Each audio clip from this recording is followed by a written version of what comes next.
आप सभी लोगों का स्वागत है आपके अपने YouTube चैनल जीके जीएस मस्ती 2.0 के एक बेहतरीन वीडियो में।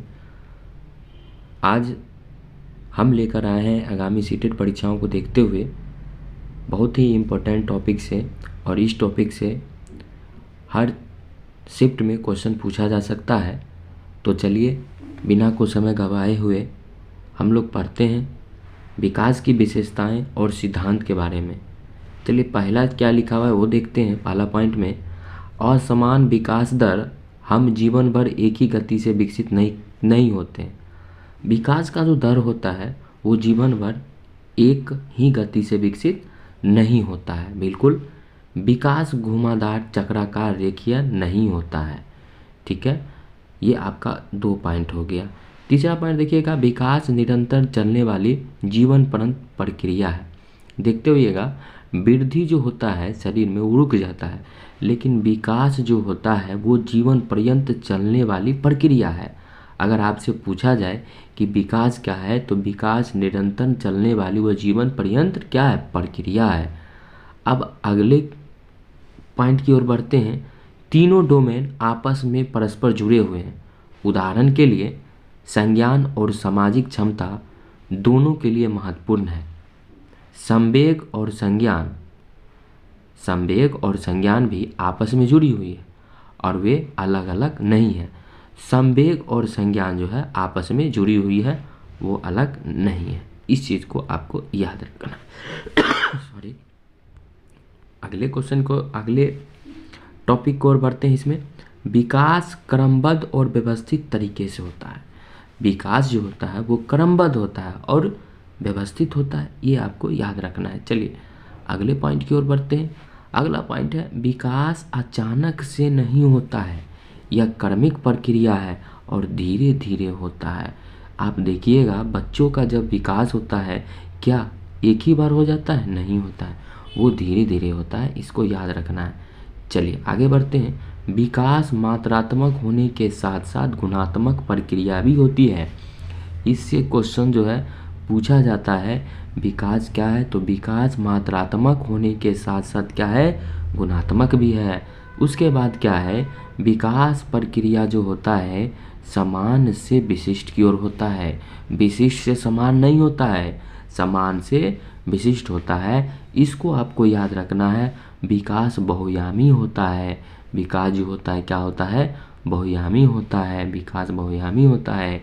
विकास कुछ हद तक अनुमानित प्रत्याशित होता है। विकास कुछ हद तक अनुमानित प्रत्याशित होता है। आशा करते हैं मज़ेदार तरीके से ये सभी लाइनों को आप लोगों ने देख लिया होगा और आपको बिल्कुल दिमाग में अट गया होगा। ये आगामी जो सीटेट परीक्षा है इससे जो है आपको क्वेश्चन हर हाल में मिलने वाला है। तो चलिए पुनः हम लोग आगे बढ़ते हैं और आगे देखते हैं आगे क्या कहता है। आगे कहता है, विकासात्मक प्रक्रिया परिवर्तन संशोधन योग्य है। विकासात्मक प्रक्रिया परिवर्तनीय संशोधन योग्य है। विकास विषमता विषम जातियां से स्वायत्ता की ओर बढ़ता है। इंग्लिश भी लिखा हुआ है, यहाँ पे देख लीजिएगा। ठीक है, चलिए अगले टॉपिक की ओर बढ़ते हैं। विकास सकल स्थूल अपरिष्कृत से सूक्ष्म परिष्कृत मोटर कौशल की ओर जाता है। यानी स्थूल सकल से अपरिष्कृत से सूक्ष्म परिष्कृत मोटर कौशल से बढ़ता है, ये आपको याद रखना है। चलिए अगले पॉइंट की ओर बढ़ते हैं। विकास की 2 दिशाएं होती हैं। विकास की जो होती है वो 2 दिशाएं होती है। एक होता है जिसको बोलते हैं शीर्षगामी, यानी सिर पदाभिमुख यानी शीर्षगामी। इसका मतलब होता है कि विकास सिर से पैर तक होता है। विकास जो होता है वो सिर से पैर तक होता है। दूसरा होता है अधोगामी अधोगामी समीप यानी अधोगामी। इसका अर्थ है विकास केंद्र से बाहर की दिशा में चलता है। इसका क्या अर्थ है, विकास केंद्र से बाहर की दिशा में चलना। ठीक है, आप देखिए अगला पॉइंट क्या कहता है, व्यक्तिगत अंतर व्यक्तिगत भिन्नता। विभिन्न बच्चों के लिए विकास अलग अलग दरों पर आगे बढ़ता है।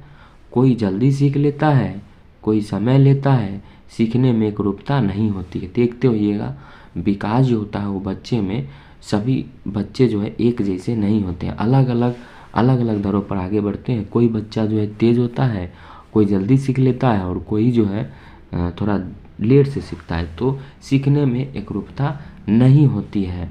प्रेरणा और रुचि के संदर्भ में सभी बच्चे क्या होते हैं, अलग अलग होते हैं। सबका रुचि अलग अलग होता है। कोई अगर मैथ में रुचि सबसे ज़्यादा रखता है, कोई आर्ट्स विषय में ज़्यादा रुचि रहता है, तो प्रेरणा और रुचि जो होता है वो बच्चे में अलग अलग होते हैं, वो नहीं बदले जा सकते हैं।